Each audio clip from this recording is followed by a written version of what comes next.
It's just me and you. Salut mon petit Nobel, c'est Théo de Nouvelle Classe, bienvenue dans la première vidéo de cours sur les schémas de Bernoulli. Et dans cette première vidéo, on va parler de Bernoulli. Alors déjà, premier avertissement, Bernoulli, ça s'écrit pas avec un i devant les deux L. Alors je sais pas pourquoi, moi en terminale, j'arrêtais pas de mettre un i ici, mais il n'y en a pas, ce n'est pas Bernoulli, c'est Bernoulli. Comme ceci, ok? Je faisais l'erreur en terminale, donc je préfère te prévenir avant de commencer le cours. Donc dans cette vidéo, on va parler d'épreuves aléatoires. Mais qu'est-ce que c'est? Par exemple, je vais prendre un dé équilibré qui a donc 6 faces que je vais lancer plusieurs fois d'affilée.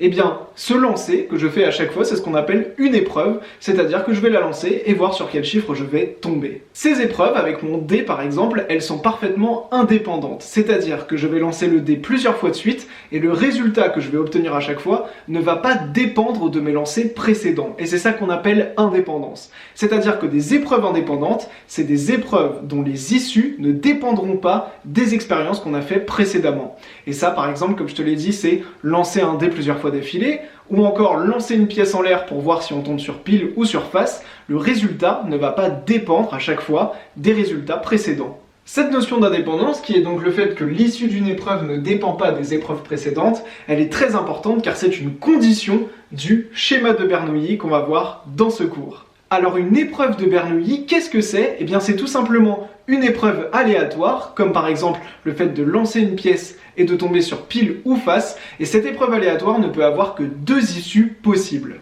Une épreuve de Bernoulli, c'est donc une épreuve qui est aléatoire et qui n'a que deux issues possibles. Ces issues, on les appelle généralement pour la première le succès, et pour la deuxième, l'échec, c'est-à-dire le succès bar, c'est-à-dire le pas succès, tout simplement. Donc une épreuve de Bernoulli, c'est une épreuve aléatoire qui ne comporte que deux issues possibles.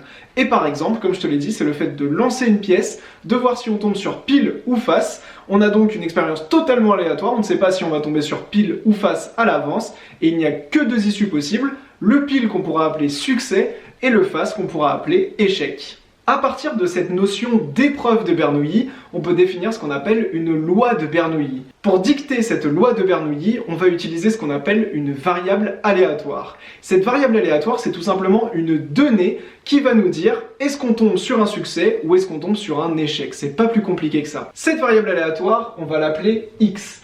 Et cette variable aléatoire, elle va tout simplement nous donner la probabilité que l'on tombe sur un succès ou sur un échec.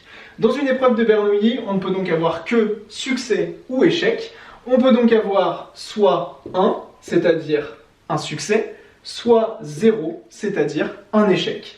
Et le petit a qu'on a ici, ce sera l'issue de notre épreuve. Eh bien, on va dire que la probabilité de notre variable aléatoire x, elle est égale à p, c'est-à-dire qu'on a une probabilité petit p de tomber sur un succès, et à 1 moins p, c'est-à-dire une probabilité 1 moins p de tomber sur un échec. À partir de toutes ces notions qu'on vient de voir, on peut définir le schéma de Bernoulli, c'est donc le titre du chapitre, et le schéma de Bernoulli, c'est tout simplement une répétition d'épreuves de Bernoulli qui sont toutes identiques et surtout indépendantes. C'est-à-dire qu'on va réaliser plusieurs épreuves de Bernoulli, donc des épreuves aléatoires et qui ne peuvent avoir qu'un succès ou un échec, on va en répéter plusieurs dans le temps.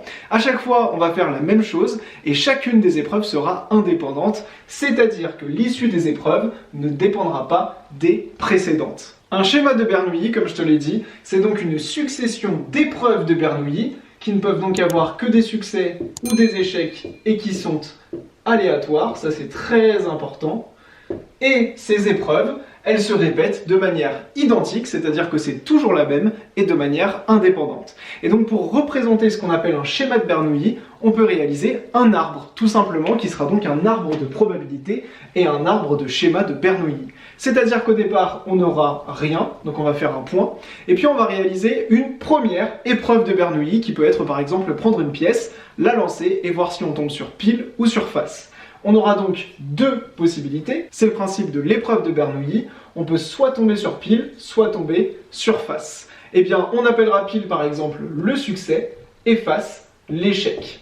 Et puis ce qu'on va faire, c'est qu'on va reprendre cette même pièce qui donc n'a pas bougé et on va refaire exactement la même épreuve de Bernoulli. On aura donc deux épreuves qui seront parfaitement identiques. Et ces épreuves seront indépendantes car le résultat de ma deuxième épreuve ne va pas dépendre du résultat que j'ai eu dans ma première épreuve. Je vais donc repartir de ma première épreuve. Si je suis tombé sur un succès et que je relance ma pièce, je peux à nouveau tomber sur un succès ou sur un échec.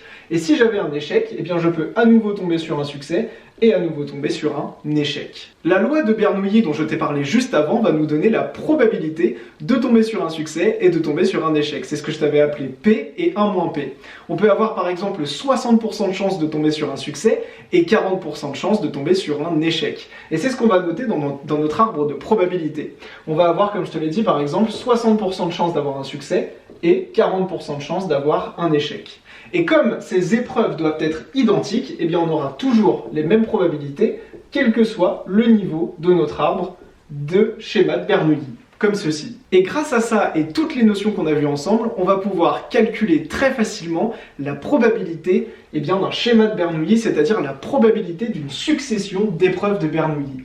Par exemple, je veux la probabilité d'avoir tout d'abord un succès lors de ma première épreuve de Bernoulli et d'avoir un échec dans ma deuxième épreuve de Bernoulli. Puisqu'on sait que mes différentes épreuves de Bernoulli sont indépendantes, je sais que la probabilité d'avoir un succès et un échec ensuite, elle sera égale à la probabilité d'avoir mon succès multipliée par la probabilité d'avoir mon échec. Et c'est là que ça va être très utile d'utiliser mon arbre de probabilité, car je n'ai plus qu'à regarder mon arbre pour pouvoir en déduire certaines probabilités. Par exemple, si je veux la probabilité de mon succès puis de mon échec, je vais faire la probabilité d'avoir un succès qui est égale à 0,6 multiplié par la probabilité d'avoir un échec qui est égale à 0,4. Et grâce à ça, 6 x 4, 24, je sais que ma probabilité d'avoir un succès puis un échec, elle est égale à 0,24, soit 24%. Et ça, c'est vraiment super puissant. Ça veut dire que quand je lance ma pièce, j'ai 24% de chance de tomber d'abord sur un pile et ensuite sur un face si la loi de Bernoulli me dit que j'ai ces probabilités au départ. Mon petit Novel, j'espère que cette vidéo était super claire pour toi. On a vu toutes les notions à connaître sur le schéma de Bernoulli et dans la deuxième vidéo de cours, on ira plus en profondeur sur le reste des notions que tu dois connaître en terminale.